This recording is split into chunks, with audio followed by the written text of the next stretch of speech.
Hello friends, welcome back. चलिए start करते हैं नेक्स्ट चैप्टर, जिसमें हम पढ़ेंगे 47th national commission for schedule tribe. छोटा सा चैप्टर है, इसमें ज़्यादा कुछ है नहीं। इससे पहले हाँ, मैं एक चीज़ और बता दूँ। ये part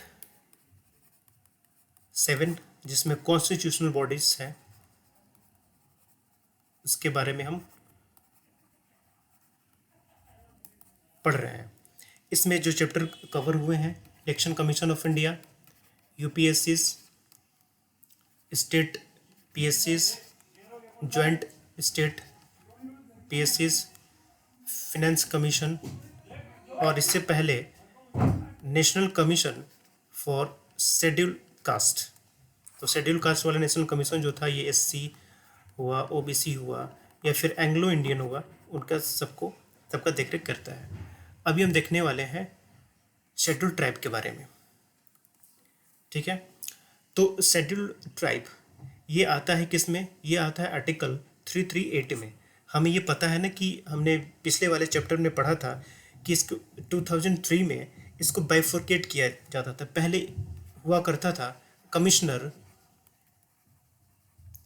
of SC and ST, ये एक ही बॉडी हुआ करती थी, सिंगल बॉडी। बाद में अमेंडमेंट लाके इसे मल्टी मेंबर बॉडी किया गया और 2003 में इसको बाइफर्केट किया गया। और फिर 2004 में ये दो अलग अलग बॉडी आती हैं, national commission for SC and national commission for ST. तो नेशनल कमीशन फॉर एससी जो थे, ये थे आर्टिकल 338 में, and national commission for ST ये आर्टिकल 338 ए में।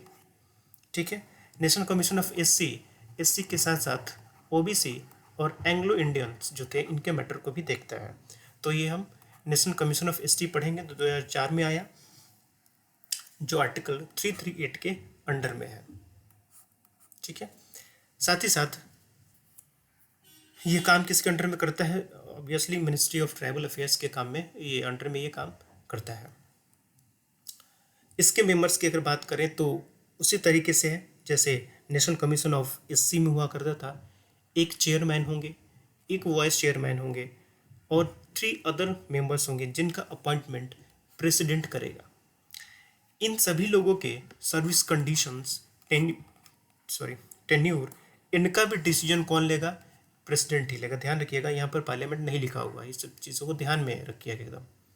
ठीक है, तो एक चेयरमैन, एक वाइस प्रेसिडेंट और 3 अदर मेंबर्स, इनका अपॉइंटमेंट प्रेसिडेंट करेगा और प्रेसिडेंट ही इनके टेन्यूर और इनके जो सर्विस कंडीशन होंगे, इनको भी डिसाइड करेगा।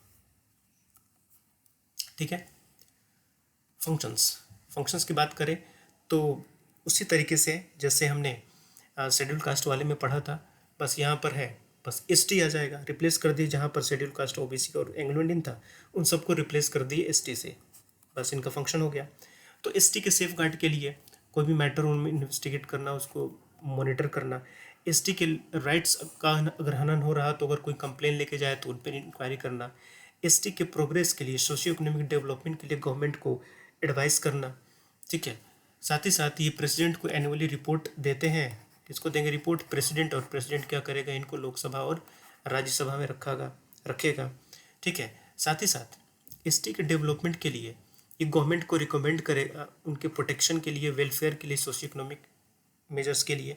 या फिर प्रेसिडेंट यदि एसटी के डेवलपमेंट के लिए किसी भी तरीके के मैटर इस कमीशन को सौंपते हैं तो उस पर भी ये अपना एडवाइस दे सकता है। साथ ही साथ चाहे वो सेंट्रल गवर्नमेंट हो, चाहे वो स्टेट गवर्नमेंट हो, अगर एसटी से रिलेटेड कोई भी मैटर बनाना है तो वो दोनों क्या करती हैं कि ये दोनों नेशनल कमीशन ऑफ एसटी से यहाँ पर रिकमेंडेशन लेती है, या फिर उनको लेना चाहिए, but it is not mandatory. ठीक है, ये चीज़ ध्यान रखिए। सेम उसी तरीके का है, बस यहाँ पर उन सबको हटा के जहाँ पर एससी, ओबीसी, एंग्लो इंडियन था, वहाँ पर बस एसटी कर दीजिए, सब कुछ वही है। ठीक है, रिपोर्ट की बात जैसे मैंने पहले बताई कि अगर ये गवर्नमेंट ऑफ इंडिया रिलेटेड है, यानी गवर्नमेंट ऑफ इंडिया को रिपोर्ट इसे देना है, तो ये रिपोर्ट देगा किसको? प्रेसिडेंट को। और प्रेसिडेंट फाइनली क्या करेगा? इसको रखेगा लोकसभा और राज्यसभा में। अगर वो स्टेट गवर्नमेंट से रिलेटेड मैटर है तो ये किसको देगा, गवर्नर को रिपोर्ट देगा, और गवर्नर फाइनली क्या करेगा, स्टेट लेजिस्लेटिव असेंबली में उस रिपोर्ट को रखेगा। ठीक है, चाहे वो पार्लियामेंट हो, चाहे वो स्टेट लेजिस्लेटिव असेंबली हो, अगर इसके रिकमेंडेशंस को वो एक्सेप्ट नहीं करते हैं तो इनको बताना होगा कि आपके कौन से रीजन से, किन रीजन से आप क्या कर रहे हैं, इन रिकमेंडेशंस को एक्सेप्ट नहीं कर रहे हैं। ठीक है, ये आपको बताना होगा। सिविल पावर इसको मिलता है।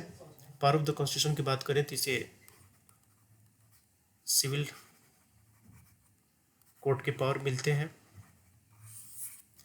जिसमें इंडिया में किसी भी पर्सन को समन करना, साथ ही साथ जो ओथ है उसको एग्जामिन करना कि किस तरीके से ओथ को लिया जाना है, या फिर किसी भी ऑफिस या किसी भी कोर्ट से किसी भी डॉक्यूमेंट को मंगाना, या फिर किसी पब्लिक रिकॉर्ड मंगाना इंक्वायरी के दौरान, या फिर किसी भी एविडेविट से रिलेटेड कोई भी एविडेंस हो वो लेना हो, या फिर किसी भी विटनेस या फिर डॉक्यूमेंट को वेरीफाई करना हो, तो उसके लिए एविडेंस के तौर पर ये किसी भी पर्सन को समन कर सकता है। ठीक है, या फिर कोई भी मैटर जो प्रेसिडेंट के द्वारा इसको प्रोवाइड किए जाते हैं, उन मैटर्स पर भी क्या कर सकता है कि ये प्रेसिडेंट को रिकमेंडेशन दे सकता है या उसके रिगार्डिंग ये काम कर सकता है। ठीक है, तो कोई भी रिलेटेड जो स्टेट से रिलेटेड मामले हो, इस पर कोई भी लॉ लाना है, एक्ट लाना हो, तो यहाँ पर सेंट्रल गवर्नमेंट हो या स्टेट गवर्नमेंट हो, वो नेशनल कमीशन ऑफ एसटी से कंसल्ट उसे करना चाहिए, but it is not mandatory वो करे या ना करे। ठीक है, तो ओवरऑल ये जो नेशनल कमीशन ऑफ एसटी है वो नेशनल कमीशन ऑफ एससी के जैसा ही इसका काम है, बस थोड़ा सा एरिया कम, ये एरिया अलग हो गया, यहाँ पर एसटी हो गया, बाकी वहाँ पर कुछ और थे। ठीक है, तो छोटा सा टॉपिक था, ये भी ख़त्म हो गया। चलिए फिर मिलते हैं नेक्स्ट टॉपिक के साथ, तक के लिए